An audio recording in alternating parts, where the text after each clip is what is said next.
શું કાર્યક્રમમાં શું હશે મારે સમજવું છે, કયા મુદ્દાઓ હશે?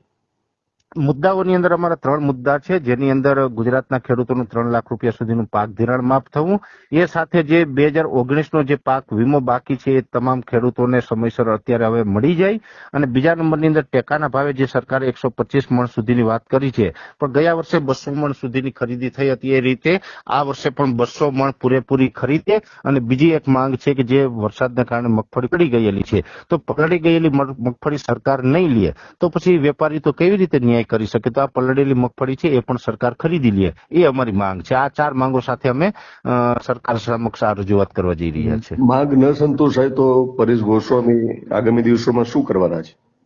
માંગ ન સ્વીકાર તો અત્યારે અમારું જે આયોજન છે કે અમે અલ્ટિમેટમ આપીએ છીએ, આવેદન નથી. અલ્ટિમેટમની અંદર અમે જે સમય આપશું 10 થી 12 દિવસનો, 10 થી 12 દિવસની અંદર આ સમય મર્યાદામાં જો સરકાર અમારી માંગ નહીં સ્વીકારે તો અમે અનશનનો ત્યાગ કરી અને ગાંધી ચિંધ્યા માર્ગે આગળ વધીશું.